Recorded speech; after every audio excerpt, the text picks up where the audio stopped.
Hey folks, it's Marvin Cash, the host of The Articulate Fly, and we're back with another Casting Angles with Mac Brown. Mac, how are you? I'm doing great. How are you, Marvin? As always, I'm just trying to stay out of trouble. And, I think we were talking before we started recording that I think cool weather may be coming early to the mid-Atlantic. It is. It's been really nice in the evening up here, and we're starting to get down in the 50s, like upper 50s, and I think they're calling by the end of the week we're going to be down in the low 50s, which will feel kind of like fall again. So that'll be nice. Yeah, I'm eager for anything we can do to get this humidity out of here. It's been too muggy this summer. It has. It's been a hot summer. I mean, even for here, we spent a lot of days in the upper 80s, which I don't remember a lot of summers. I've moved up here in 1987, and I don't think I remember many summers where we stayed in the upper 80s like it did this summer. So it's been hotter than normal, and so I'm looking forward to definitely getting cooled off and having a lot better cool mornings. It's going to really help with the rains the last 4 days. We've had pretty good rainfall, not like blowout kind of rainfall, but just enough to keep cooling the waters and give the grass and plants some liquid. We went about 4 or 5 weeks with no rain, so it's been really nice. Yeah. And so, obviously we've got, 6 weeks before the stocking truck shows up. What are you seeing on the water?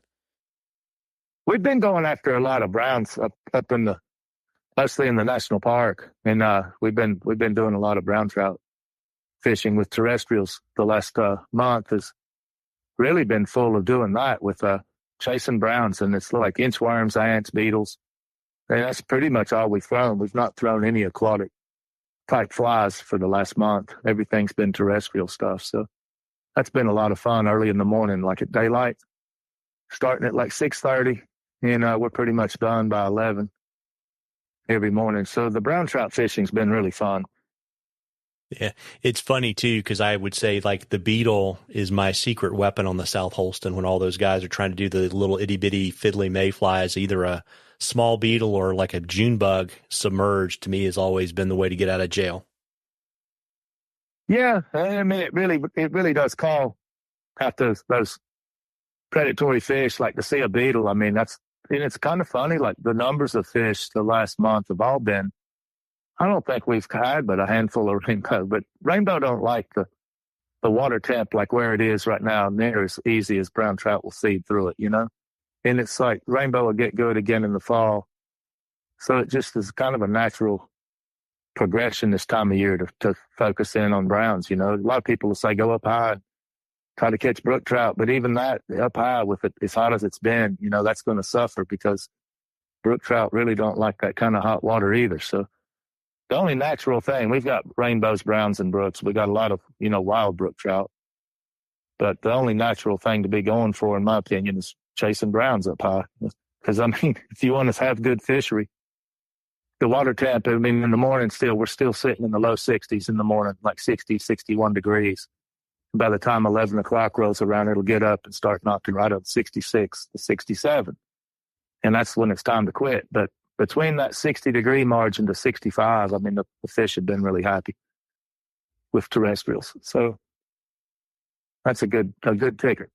Yeah, and you were telling me too that you've had, a really rewarding last month or so on the teaching front as well. Oh, it's been fabulous. So many people that have showed up just with the intent of trying to figure out this whole game of fly fishing, and that's what I figured would maybe talk about tonight, is to make drift the grail. And it's like these people that are brand new are doing things like just really quick, because we always start off with some instructional stuff for about an hour about foundational movement and how to form a loop and how to make it do what they want. But it's been really amazing. I had just so many. The biggest one that comes to mind is 11-year-old girl from Atlanta that came with her daddy. And it's like we were doing aerial reach bends and curves, 40, 50 feet. And she's just got a big smile on her face. And she's 11 years old. She's doing stuff that a lot of people would call advanced. And she did all that in under 25 minutes. And it's just like, it's so rewarding as a teacher to see brand new people doing what people would deem advanced, but they've only been doing it for 25 minutes, It's a lot easier to train people like that are newer, because they don't have lots of habits And it's hard to break and learn new things when they already have a habit of how to deliver something, you know? So that's been a real rewarding thing. Yeah, it's interesting too, because you and I talk about this all the time about having a focus on, why we do what we do, right? And how that makes it easier to kind of learn how to be a better angler. I mean, it's true for lots of different things, but you and I were talking before we started recording about, understanding like how you want the fly to behave.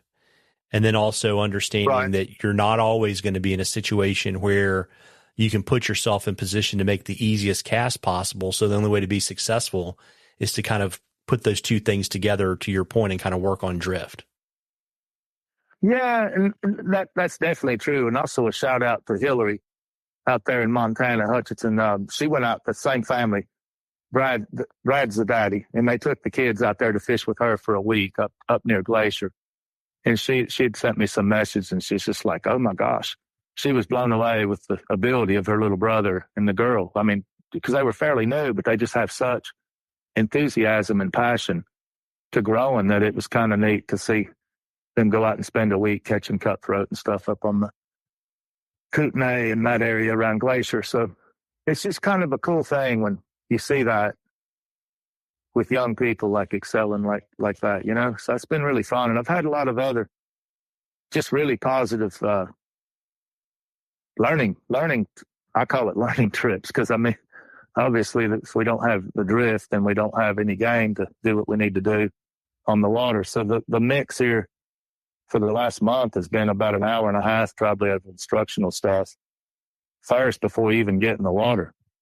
And that way they have a really good idea what it is, what's the goal, what are we trying to do, trying to attain drift, what do we do when we get the drift, and we got to talk about hook set. That's for another time. But the drift is what we've been preaching for a long time living here with the college programs. At Western, with Team USA just won gold in Czech Republic, first, second, third individual winners. And I can promise you that's a big, big sermon, even for all the youth kids over the last 25 years, as they hear a lot about drift to try to make that their goal. And fish are a byproduct of mastering drift. I mean, it really is a byproduct, because if we're doing that well, then the other thing is just a gimme that you're going to have.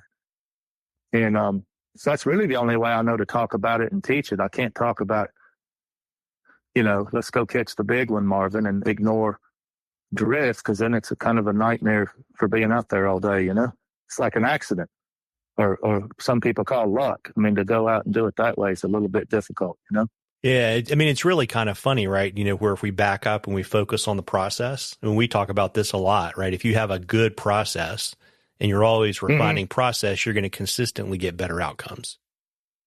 That's right. And that's what everybody wants, is better outcomes. So yeah, it's been really a good, really to my surprise. I mean, because usually summer's tourist season, and I made a post the other day about it. And it's like, usually it's tourist season. First timers with no clue about wanting to really learn about it, just say they went and did it. And that's not at all what I've seen. So I really think a lot of it too is being in this for 4 decades now, that I've kind of figured out the people that call and the people I'm getting is not like the typical tourist trip I got 30, 40 years ago, So I'm really thankful for that, because I don't know if I could stay doing it if it was all tourism based, It'd be a little different. It's kind of like Disneyland. Let's go ride the small world float, So at least it's been rewarding in that regard of having people that are truly there to try to learn something. Yeah. But I mean, I think it's interesting, right? Because that also gets to the point of, there are different guides that are good at different things, and you're at a different place in your journey from someone else. And that's why it's so important, for anglers to try to be honest about where they are in their journey and what they want to accomplish, and to try to find people to work with that are going to kind of help them along the path. Yeah, I've thought about that a lot over the years too, about the gateway of why is, lobbing a bobber 10 feet over the side of a $13,000 drift boat? Why is that the norm, or why is the Euro nymphing so popular? It's really because those are gateway techniques. They're not like the only technique, because it goes back to the old school methods, from like Taverner and looking at those writings from 150 years ago where drift was grail and all that early literature. And I think that's a lot of that, in my opinion, has been forgotten about because let's say you fish, like what's the study that you talk about a bunch with, where it says that like people go, 2 times a year? Like what was it, 70% or something? I can't remember the number exactly, but it's something like that. So let's say you're going 2 times a year, right? And you're going to do that for 50 years and you bought you a nice setup and you got all the gear, but you go 2 times a year and you've been really happy lobbing something 10 feet over the side of a boat. Chances are you're not going to be concerned with drift if that's all you're doing it. Does that make sense? Because you just don't go enough to see any difference and you're happy with the few fish you catch from lobbing it over the side of a drift boat. So those people might not ever go to the drift part that we're talking about, but it doesn't mean that they're not enjoying the sport, but I think those are gateway techniques is what I'm trying to say. Yeah, and the study it's the study that the Recreational Boating and Fishing Foundation, they put out that report on fishing every year and, the rough math. And I wouldn't say I'm obsessed. Let's just say for the last 15 years, I consistently kind of read and follow that report. 40 to 45% of people that fly fish in a given year fish 1 to 3 days. That's right. Yeah, we got to give a shout out too to Josh, our buddy Josh Miller. He was over there with the kids and did a fantastic job coaching them. So congratulations to him too. I meant to say that when we talked about the Czech Republic and the youth kids there last week. So he's a wonderful coach, great for the program, and that was really a big milestone to go over there and dominate. And on top of that, he's just a great human being. He is. No, he really is. And so that was a thing to be. That was really a proud moment, for the youth kids to go over there and do that, to do first, second, third that's impressive. So, but yeah, I think a lot of it goes back to drift, and it's hard to say that on a podcast, like what's drift. And so we got to give people something to think about with drift. And over the last 40 years, I would say that most of the time people are content with something that's just not very long.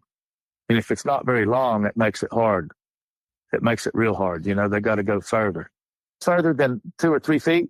You know what I mean? Like make it a goal, make 8 feet, make 10 feet in complex currents. What if we say put it in at the top of the pool? Let's try to go 30 feet. All those things have a skill set.